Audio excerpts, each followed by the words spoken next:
Passamos agora para o último painel. Tenho o gosto de convidar a Céu Mendonça da Microsoft, Sérgio da UI e o Rodrigo do ISQ. Vamos fazer este painel em conjunto. Neste painel, o nosso grande objetivo é partilharmos um caso real de transformação digital, acima de tudo onde as parcerias fazem a diferença. E para iniciarmos, eu passo já a palavra à Céu Mendonça, da Microsoft, e que nos vai trazer aqui um enquadramento sobre o papel da Microsoft na aceleração da inovação e também na relação de parceria. Muito obrigado. Obrigada. Boa tarde a todos. Isto já não é fácil, porque agora separamos-vos do almoço, não é? Gonçalo, eu não agradeço, mas realmente digo olá. Quando faço a primeira prompt, digo olá ao agente para ver se ele me trata bem naquilo que vou pedir a seguir. Olhem, é com muito gosto que eu hoje estou aqui, agradecer à Incêntia o convite e tinha aqui 3 objetivos. Primeiro, partilhar convosco aquilo que é a estratégia da Microsoft para esta área da inteligência artificial. É um grande investimento e, portanto, estamos com uma estratégia muito focada neste tema. Ontem anunciámos uma boa notícia que eu acho que é motivo de orgulho, inclusive é para Portugal. Portanto, anunciámos um grande investimento em Sines, onde vamos ter um centro de computação para endereçar também os temas de cloud soberana. Portanto, é uma excelente notícia. E, por outro lado, temos aqui, de facto, uma estratégia muito focada na transformação e estamos a beber do nosso próprio champanhe. Portanto, neste momento, há já uma série de use cases que nós próprios usamos. E quando se fala aqui muito de inteligência artificial, é importante fazer aqui uma nota que é o que é hoje, e vamos ver aqui alguns números, as pessoas dizerem que usam a inteligência artificial, e os números são altos, mas podem não passar de ter um chat GPT, com tudo o que é útil, não é? Mas o que é AI generativa e o que é agentificação? E o tema da agentificação, portanto, se olharmos também aqui quase para aí como um iceberg, a parte superior é aquela que se calhar estamos a usar mais, muito na área da produtividade, mas aquilo que podemos vir a fazer é brutal. E no caso das vendas, que é hoje aqui também o tópico, já vamos ver o que é que nos pode aqui ajudar. Neste momento, a Microsoft, e aliás, esta definição de frontier firm é uma definição que a própria OCDE criou a determinada altura para distinguir as empresas que avançam e que alavancam o seu crescimento com o tema da inovação e de estarem sempre à frente em termos daquilo que são a adoção de novas tecnologias. No caso da Microsoft, criámos este conceito muito para empresas que estão na linha da frente na adoção de AI e já se começam a ver aqui resultados dessa adoção e, portanto, isto permite aqui atingir 4 pilares em termos de propósito, se nós assim quisermos chamar.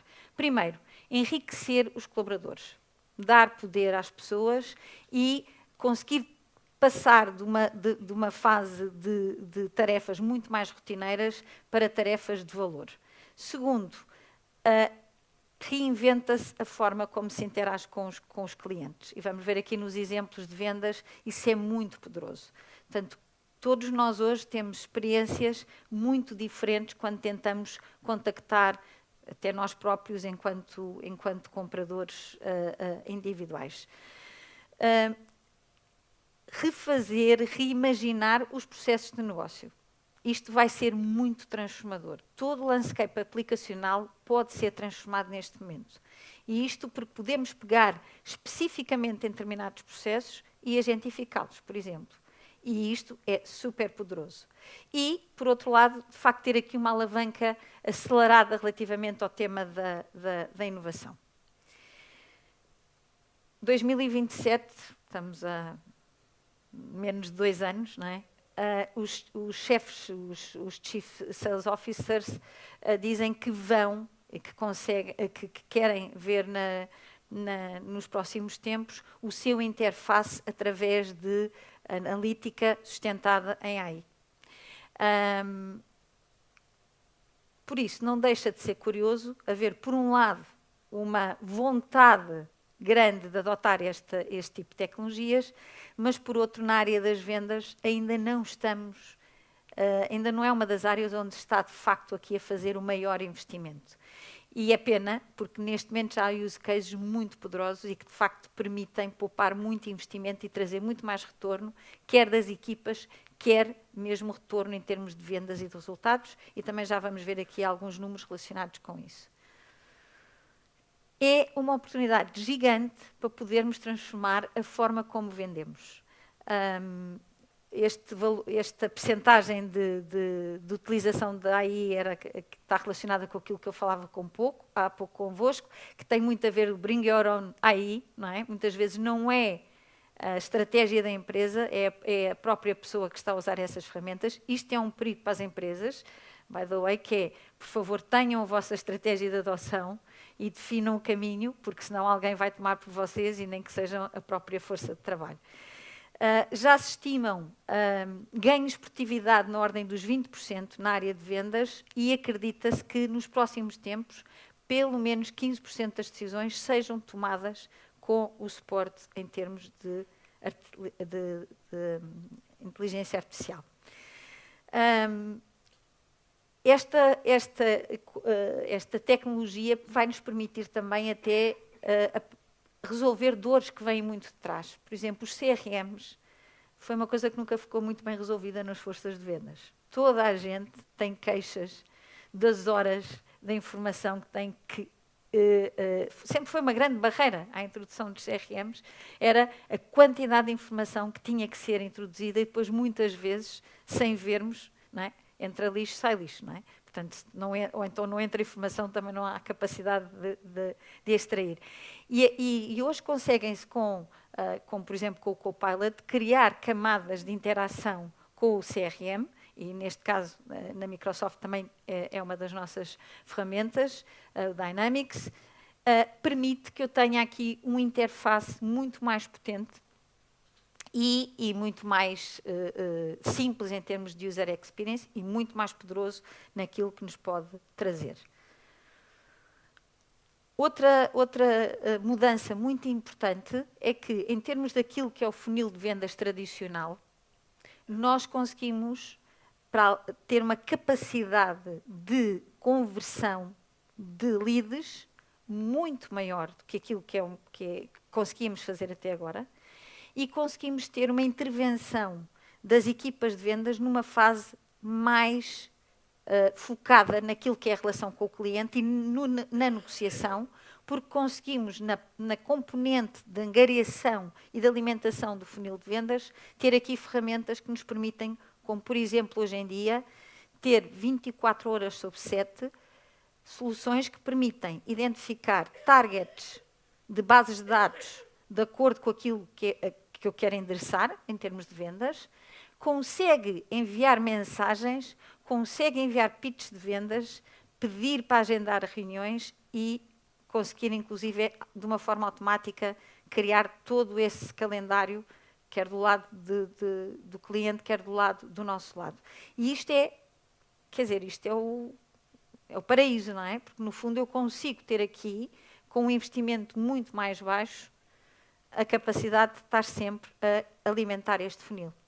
E também já se percebeu que depois a taxa de conversão ao longo do funil é maior porque estamos a fazer de uma forma mais eficiente e mais inteligente. Por isso, ontem foi curioso que estava a falar com uma pessoa que tinha estado a falar com uma startup com 10 colaboradores. Só que 3 eram humanos e os outros 7 eram agentes. E é isto que vai ser o nosso futuro. Portanto, uma das questões que podemos aqui deixar é como é que eu posso crescer sem recrutar. Isto pode parecer assim uma forma um bocadinho fria de olhar para o crescimento das empresas, mas é também poder reinventar as nossas próprias formas de trabalho e termos muito mais, podermos ser muito mais úteis naquilo que é a nossa criatividade e que é a nossa capacidade humana em termos principalmente de clientes. Por isso, em termos dos vários papéis na área de vendas, existem aqui respostas de melhoria, nomeadamente na forma como nós temos dados muito mais precisos, de maior qualidade, a capacidade que podemos aqui alavancar em termos de análise de clientes e tirar partido em termos de upsell e cross-sell. E, portanto, não era isto que eu queria, lá para trás. E, portanto, como é que nós conseguimos fazer isto? No caso da Microsoft, indo aqui um bocadinho mais à parte da execução, o Copilot é um excelente exemplo de como é que podemos criar aqui todo o mundo da agentificação. Depois temos ferramentas como o GitHub Copilot e tudo mais que já nos permitiram um nível mais profundo de desenvolvimento, seja para a digitalização de processos, seja para camadas, para trabalhar em cima de outras aplicações e conseguir ter aqui um nível de interface muito avançado. Para terminar, e de facto ainda continua a haver aqui muitos pensamentos de isto é bom, isto é mau, vamos ser substituídos, não vamos. Eu tenho o lado positivo, não tenho, estou com menos de receios. Eu tive o privilégio em fevereiro de estar num evento que estava este senhor, que eu acho que a maioria de vós, a não ser que sejam mais novos que eu, pai, 40 anos, toda a gente sabe quem é que é o senhor que está nesta fotografia. Esta fotografia é de 1997 e é um momento em que o Kasparov perde contra o Deep Blue da IBM. Aqui já estávamos a falar da inteligência artificial em grande movimento. Ele contou-nos nesse evento o que é que aconteceu e como é que foi o desafio e o que é que ele fez a seguir, mas também teve uma frase brilhante que é: nós não vamos ser substituídos, nós fomos promovidos. E, portanto, acho que é assim que temos que olhar para o tema da inteligência artificial. Obrigada.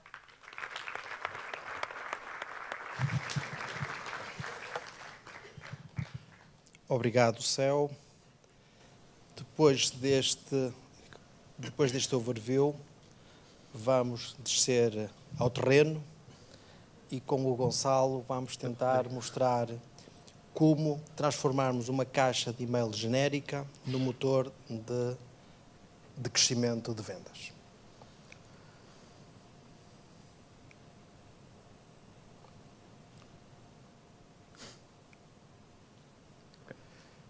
Junta-se a mim o Gonçalo, o Rodrigo, desculpa. Tudo bem. O Rodrigo, do ISQ. E, Rodrigo, começa por nos falar qual é o desafio que o ISQ tinha, o que nos apresentou neste caso. Antes de mais, muito obrigado por me receberem. No ISQ temos um problema. No e-mail do Info recebemos cerca de 1000 e-mails por semana e muitos deles são respostas automáticas, reclamações, spam. Apenas 60 são leads relevantes para o nosso trabalho. A equipa que trata destes assuntos tem um trabalho bastante manual e moroso. Acabam por demorar muitas vezes cerca de um dia para demorar a enviar às áreas os respectivos pedidos de proposta. Além disso, o tratamento desta informação no CRM é muito manual e corre-se o risco de se perder alguma informação e com este desafio contactámos a Incentia para nos ajudar a resolver. Muito bem. Curiosamente, ali os meus colegas Bruno Gomes e Alcides, por isso estou aqui a fazer aquela parte mais engraçada, mas o trabalho é deles. E por isso, como é que nós idealizamos isto? Primeiro, temos uma conta info, onde caem todos estes e-mails que o referiu. Depois, o desafio é haver uma classificação automática da intenção, por isso percebermos se aquele e-mail é uma intenção de compra, se é uma reclamação, se é um contacto, se é simplesmente uma notificação. E, por fim, automatizar este processo em que concretamente, e aquilo que vamos falar hoje, é se é uma oportunidade, então cria essa oportunidade no CRM. Ok. Acho que é preciso pôr... ok. Neste vídeo podemos ver que recebemos isto é uma simulação da caixa do Info, em que podemos ver que recebemos um e-mail do Bruno Gomes a pedir análises de resíduos. Atualmente isto seria tratado manualmente, mas vamos poder ver como é agora gerido pelo agente. Muito bem. Aqui o nosso trabalho tem a ver, de facto, com esta classificação da intenção. E por isso desenvolvemos um agent, e este agent tem duas componentes principais, até porque o foco é decidir, este agent decide sozinho, e por isso demos-lhe conhecimento. Conhecimento, por um lado, com aquilo que são as instruções da organização, com a informação de cada uma das unidades, aquilo que faz, quais são as suas áreas de intervenção, mas também porque já há um histórico do CRM, e dando aqui também força àquilo que a Céu referiu, que é muitas das vezes o CRM é dado como um repositório e não como uma máquina que trabalha para nós, e neste caso nós utilizamos essa informação para ajudar a tomar a decisão para quem deve ir este assunto. Aqui podemos ver a caixa do CRM. Neste caso, é recebida uma notificação dentro do CRM para esta nova oportunidade, vinda do Info. Podemos ver que são postos os dados do cliente daquele lado, o e-mail original e os resumos, o resumo do pedido, a área ali em cima e pronto, a descrição toda do pedido de proposta. Muito bem. O que nós quisemos aqui foi, de facto, com esta informação e com esta decisão que este agente tomou, pegar num e-mail genérico e transformar numa oportunidade potencial, é que, de facto, consiga ser transparente para o utilizador que vai dar seguimento o que é que esteve na base deste critério de seleção, até para que o controle humano esteja sempre assegurado, mas o CRM tem que trabalhar para nós. E quem, como eu e outras pessoas que estão cá, acompanham equipas de vendas, sabem que há sempre aquela pergunta, faz-me o ponto de situação do teu pipeline. A ideia é que nós não façamos mais essa questão. Que sempre que precisarmos dessa informação, que a consigamos obter por via do próprio CRM. É o CRM que vai trabalhar aqui para nós. De uma forma clara, dizendo inicialmente quais são os principais destaques desta oportunidade e depois todo o conteúdo que está associado a ela. Mas queremos ir mais longe. E, de facto, esta questão do Copilot, por inerência da inteligência artificial generativa, está a sumarização. E o que nós queremos é que nos atualize de uma forma geral e contextualizada sobre este assunto. E o que me interessa aqui, por exemplo, é perceber o que é que diz respeito a esta oportunidade, vulgo sumarização. Mas não queremos ficar por aqui, até porque o sistema detectou que há ali um novo contacto que não existe no sistema. E então, eu vou utilizar o mesmo Copilot e dizer, ok, então, se não existe o contacto, associa este contacto ao lead. Este é um exemplo que nós vos queremos trazer, que são tarefas que nós todos utilizamos na área comercial e um exemplo concreto. Mas tudo isto, no fim, tem que apresentar resultados. E, neste caso, os resultados que nós obtivemos de imediato, e quando estamos a falar de imediato, estamos a falar, e eu vou transmitir cerca de uma semana de trabalho, okay? Nós conseguimos, logo à partida, eliminar o tempo até ao primeiro contacto. Ou seja, quando entra um e-mail, não há tempo entre quem encaminha, quem faz chegar a quem. De imediato, a pessoa que tem essa tarefa para dar seguimento tem a oportunidade criada e vai fazer o seu primeiro contacto. Mas também o grande desafio é, de facto, que este encaminhamento seja feito à primeira. E aqui estamos a falar de decisão. Um agente que decide por nós. E, felizmente, como é uma organização muito estruturada, e não se podia aceitar que fosse diferente, permitiu que a informação, o conhecimento que nós demos a este agente fosse o suficiente para ele decidir à primeira. E, por isso, 100% dos e-mails foram gerados corretamente, o que é muito interessante neste caso. Mas também há ganhos de tempo, porque de facto esta tarefa é uma tarefa que na verdade não acrescentaria valor. Era uma tarefa rotineira e por isso é uma tarefa que pode perfeitamente ser executada por um agente. Mas depois colocam-se outras questões. É que enquanto circulam estes e-mails entre caixas, poderia-se colocar aqui uma questão de acesso. Várias pessoas têm acesso a essa informação. E nós, com estes agentes, garantimos também, quer do ponto de vista da privacidade, quer do ponto de vista daquilo que é o acesso mínimo, é garantido porque o conteúdo é entregue ao destinatário correto. Por outro lado, as organizações, e neste caso já têm o CRM, passamos a tratar tudo no CRM. Eu não tenho que me preocupar em procurar numa caixa de e-mail. Não.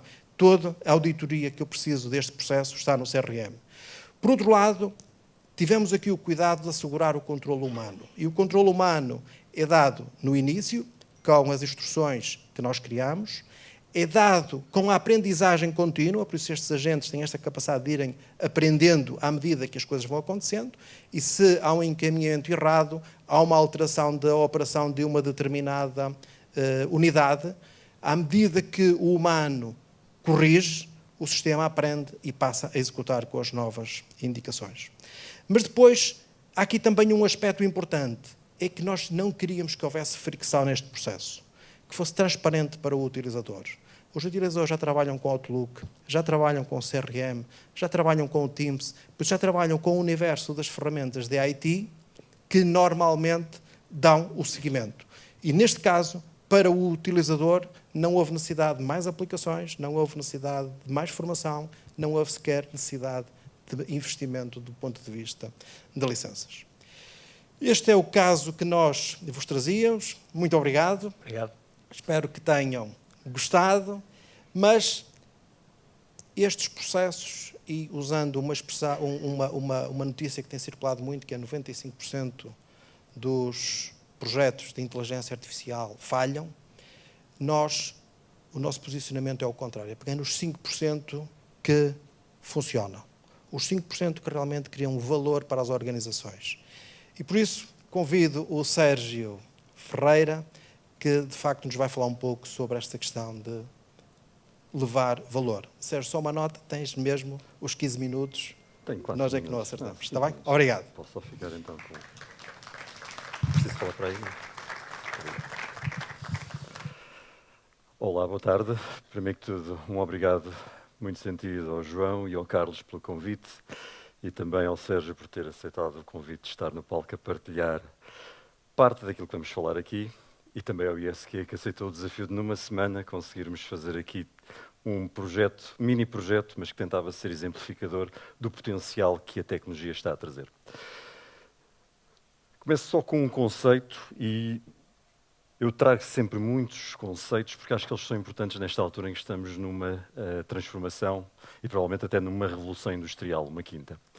Porquê? Porque sem direção e sem estratégia é muito difícil que nós consigamos comunicar e dizer às nossas organizações, e em especial às nossas colaboradores, o que é que está a acontecer. E trago esta primeira expressão, que está muito alinhado com aquilo que é a visão que a Microsoft também tem, que é que nós estamos a criar um conjunto de organizações primeiro inteligência artificial. Já agora deixem-me dizer-vos que reconheço claramente o Instituto de Informática como uma dessas primeiras organizações. Mas o mais importante, se calhar, é o que está por baixo, apesar de estar mais pequeno. É como é que nós fazemos isto com as pessoas no centro. E este era o primeiro conceito que eu gostava de vos deixar, porque um projeto de sucesso de transformação por IA nas vossas organizações tem que começar por comunicação aos vossos colaboradores sobre o que é que estão a fazer.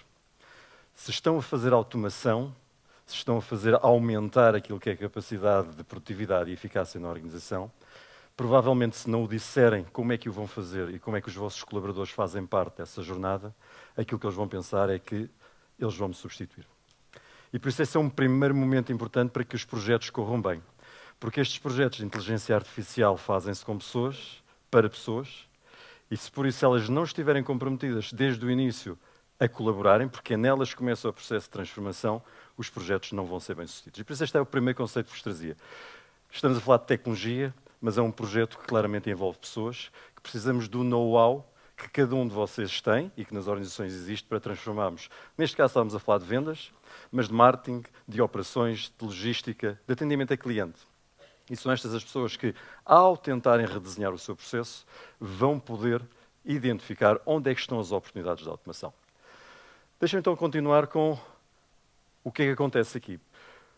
Por isso, quando nós falamos nisto e falamos do ISQ, aquilo que tentámos fazer foi precisamente tentar perceber onde é que estavam as oportunidades para essa transformação. Eu já vos trago o método que seguimos, mas mais aqui em específico, o que é que nós fazemos e como é que trabalhamos aqui em parceria. Neste caso, a parceria foi uma parceria em que a UI teve mais a responsabilidade de olhar para o negócio e perceber onde é que estavam as oportunidades. O cliente ISQ que tinha a necessidade e o desafio de encontrar estas oportunidades. E depois a Incentia que tinha a capacidade tecnológica de fazer acontecer sobre a tecnologia. E neste caso, o que vamos à procura e que fizemos, já agora de uma forma muito simples, foi sentarmos e fazermos uma sessão de descoberta em que, mais uma vez, são as pessoas, e neste caso os colaboradores do ISQ, que nos disseram, claramente naquilo que são os processos de trabalho e na forma como trabalham no dia-a-dia, onde é que estava a oportunidade de redesenhar algumas tarefas, onde algumas delas claramente repetitivas, e que já agora, na maior parte dos casos, nós nem gostamos de fazer, porque imaginem o que é o vosso trabalho. E a quem é que nós damos isto? Damos normalmente às pessoas mais jovens que acabámos de contratar, que olha, vais ter uma caixa de correio espetacular que se chama Info, vão cair lá uns e-mails e o teu trabalho no dia-a-dia é olhar para o que cai lá e depois reenviares esse e-mail para alguém da empresa para ele dar seguimento. Por isso, provavelmente não é das coisas mais entusiasmantes. E é aqui que está a oportunidade. É se nós contarmos a esta pessoa que, ao automatizarmos este trabalho que estás a fazer, vais fazer um outro de muito maior valor acrescentado. E esta comunicação é importante. Mas deixem-me continuar aqui, porque neste caminho que nós estamos a fazer, há 3 fases muito importantes naquilo que é a descoberta e a forma como vamos automatizar ou aumentar as nossas capacidades. A fase em que estamos hoje é esta. É uma fase em que, claramente, nós hoje nos vamos aumentar ao redesenharmos o nosso trabalho, identificando atividades que fazemos no dia-a-dia e que vamos ter assistentes de inteligência artificial para aumentar a nossa capacidade. E, normalmente, aquilo que já hoje fazemos é recorremos ou ao Copilot da Microsoft, como é óbvio quando temos esse licenciamento, ou um ChatGPT, ou um Claude, ou um Gemini, em que, como por magia, falamos com eles e eles fazem coisas por nós.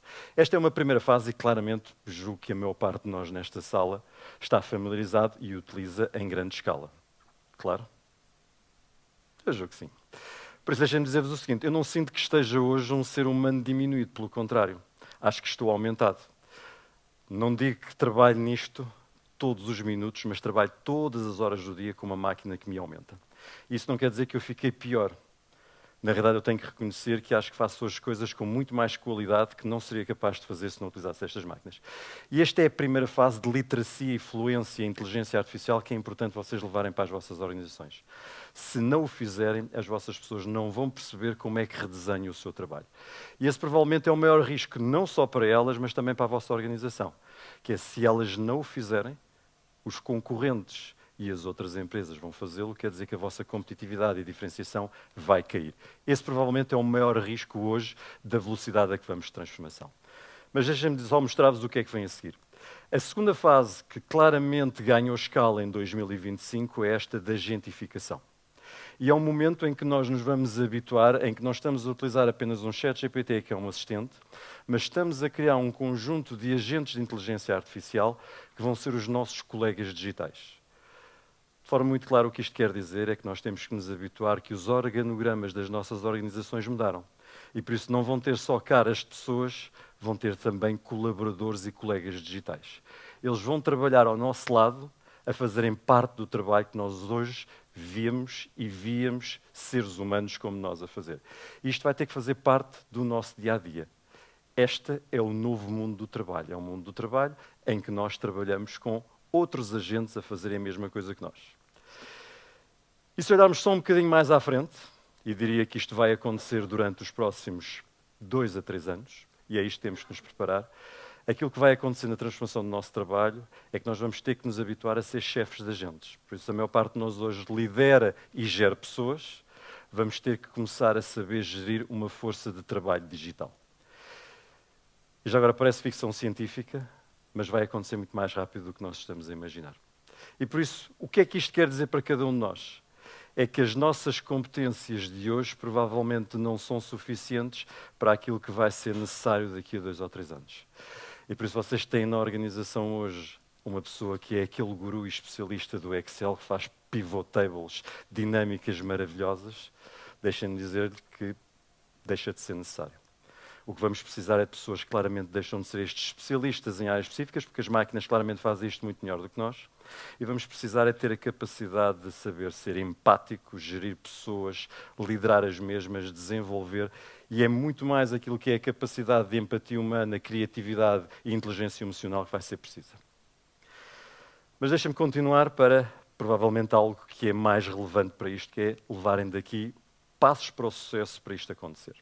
E depois nós fizemos aqui um projeto de 1 semana, e numa semana o que foi possível fazer foi não só identificar um conjunto de casos, já agora, daquela sessão que fizemos de descoberta, surgiram várias oportunidades. O que é importante para se ter sucesso é quais são aquelas que claramente constituem aquilo que nós chamamos de quick wins. São aqueles que rapidamente nós conseguimos implementar e que têm elevado impacto para ganhar confiança na organização, para continuar a fazer. E há aqui, mais uma vez, pessoas muito importantes nisto. Aquelas que nos dizem o que é que nós devemos fazer e que identificam os casos de uso, e as outras que aprovam o orçamento para nós podermos fazer projetos. E por isso, se esquecemos qualquer uma delas, provavelmente não vamos ter sucesso. E deixem-me então mostrar, e trago-vos um modelo. O modelo chama-se Ideal, por isso para que seja fácil de memorizar, por isso é um modelo ideal para transformar as vossas organizações. E começa por onde? Começa por uma parte que é, através de métodos de design thinking, reúnam-se com os vossos colaboradores e identifiquem onde é que estão as oportunidades nos diferentes departamentos para podermos fazer automação. E essa automação é feita e selecionada através de critérios óbvios. Vocês viram ali, a primeira coisa que foi feita, provavelmente no último slide, mas que nós estivemos preocupados no projeto, foi KPIs, métricas. Onde é que está o retorno ao investimento de cada um dos casos que estamos a identificar? E isso permite fazer uma coisa muito cedo, que é logo decidir de 10, 15, 20 casos que identificamos, quais são aqueles que têm maior impacto e que têm maior facilidade de implementação. E essa foi a razão por que se escolheu este. Um caso que em 1 semana nós conseguimos fazer uma coisa que foi eliminar uma tarefa repetitiva que acrescentava pouco valor do ponto de vista de ser um humano a fazê-lo, mas que tem um impacto muito grande naquilo que foi o nível de serviço que o ISQ passou a ter, que é 100% dos e-mails e pedidos que entram numa caixa de correio são respondidos. E já agora não são respondidos apenas em 2 meses, ou em 3, ou em 5. São imediatamente respondidos, reencaminhados e endereçados. E isto muda totalmente aquilo que é o nível de serviço e a satisfação dos seus clientes. O segundo aspecto, que é subjacente e que ainda não conseguimos medir, é quantas vendas adicionais é que o ISQ vai fazer porque começou a tratar bem uma das fontes de leads mais importantes que tinha. E por isso isto faz-se nesta primeira parte. Onde é que estão as oportunidades? Segundo, a partir daí, pegámos neste caso específico e entramos naquilo que é levantamento de requisitos de negócio, especificação funcional, para perceber como é que este processo é tramitado e funciona. E a partir daí permitiu-nos fazer um desenho técnico. Começámos a desenhar também uma nova competência que se chama UX/UI Design Conversacional, porque passámos para um novo domínio em que não desenhamos apenas ecrãs, desenhamos conversações com uma máquina. E, mais uma vez, é importante a forma como o fazemos, para que a conversa que é feita com o ser humano, que foi a pessoa que mandou a mensagem, ele se sinta que é tratado de forma competente e empática, mesmo sendo uma máquina a fazer. E é aqui também que fazemos o MVP e um POC, por isso, prova de conceito, vamos testar, vamos avaliar se aquilo que idealizamos é correto ou não. Isto é um feedback loop que anda continuamente e vamos aprendendo e fazendo fine-tuning deste modelo de inteligência artificial. Quarto ponto, não menos importante. Se lançarmos tecnologia para dentro de casa, a maior parte das vezes o que acontece é que é apenas mais uma. Caso muito importante é trabalhar tudo o que é adoção e integração. É perceber como é que isto vai ser endereçado e entregue às pessoas e elas percebem o futuro que eu te estou a dar com esta tecnologia é melhor do que o anterior. O que é que eu ganho com isto? E por isso não menosprezem aquilo que é a gestão da mudança nesta transformação. Isto envolve pessoas, as pessoas estão no centro, na maior parte dos casos por substituição ou aumento, e o risco e o medo que existe é enorme, muito mais do que noutras tecnologias. Por último, escalar. Por isso, provou, tem retorno ao investimento, vamos lançar isto para toda a organização e vamos pôr em produção. E por isso este é o ideal. Por isso, um loop integrado, por isso estamos continuamente a aprender a cada dos loops, não é? Vamos para ali à frente e está feito. Não, continuamente estamos a melhorar e a fazer fine-tuning, porque estamos em inteligência artificial. E apenas 3 pilares importantes para que isto seja bem sucedido. O primeiro, claramente, que já vos falei, é preciso haver medição, KPIs e métricas, porque senão os shareholders que já fazem tanto investimento em tecnologia vão bloquear. E acredito que, neste caso, o Sérgio Eduardo sabe bem como é difícil convencer o Luís Farrajota a pôr mais dinheiro em cima da mesa. Gestão da mudança, falamos de pessoas, falamos de mudança de processos, de adoção, de integração, de formas diferentes de trabalhar. E, por último, governação. Este é um processo que, claramente, estas máquinas são treinadas com dados que nós lhes damos e, quando nós falamos da alucinação, é um caso real, ele pode acontecer. Já agora, a alucinação não é mais do que nós, enquanto seres humanos, com as nossas imperfeições, damos dados incoerentes ou inconsistentes à máquina e, como tal, ela responde como nós, inventa. E por isso é isso que temos que fazer, é garantir segurança. Depois a ética e responsabilidade. Não devem lançar coisas destas sem que tenha havido uma comunicação clara para os vossos colaboradores, a dizer como é que devem utilizar, o que é que podem fazer, que dados é que devem colocar, e isto chama-se ética e responsabilidade. São os protocolos, os procedimentos e os regulamentos que definem que podes utilizar isto com confiança, desta forma. E por isso, a receita é esta, é aplicá-la, e deixem-me dizer-vos o seguinte, isto está a ser aplicado em dezenas de organizações em Portugal, e isso faz toda a diferença para que haja sucesso de algumas, e outras, como eu ouço dizer, Sérgio, temos um problema lá, estou farto de fazer pilotos, não conseguimos escalar nenhum, não tenho retorno, isto da inteligência artificial não funciona. Não funciona porque não há um método e um processo para garantir que temos a governação para o fazer acontecer. Deixo-vos a mensagem final, que é a mais importante, por isso, claramente todos nós podemos ter superpoderes. Não se trata de nos substituir, mas de nos aumentar.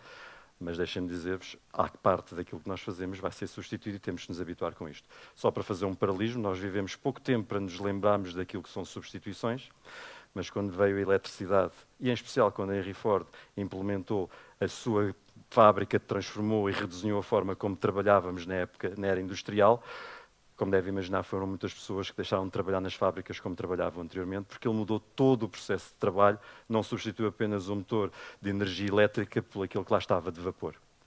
E por isso o que aconteceu foi que isso levou a que se trabalhasse de forma diferente dentro das fábricas. E foi aí que houve o ganho e a transformação e o redesenho. Estamos precisamente a viver uma época igual. Não é dentro da fábrica, é dentro dos escritórios. Muito obrigado.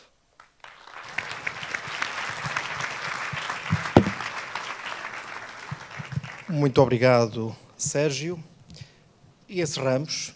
Gostava de vos agradecer a participação, agradecer aos oradores, parceiros, clientes e a todos que permitiram, que tornaram possível este evento. A inteligência artificial, de facto, amplia a nossa capacidade de decisão, mas são as pessoas e os parceiros que geram resultados. Obrigado por fazerem parte desta trajetória. Contem com a Exscientia e os seus parceiros para criar soluções, medir impacto e crescer com segurança. Muito obrigado e até breve.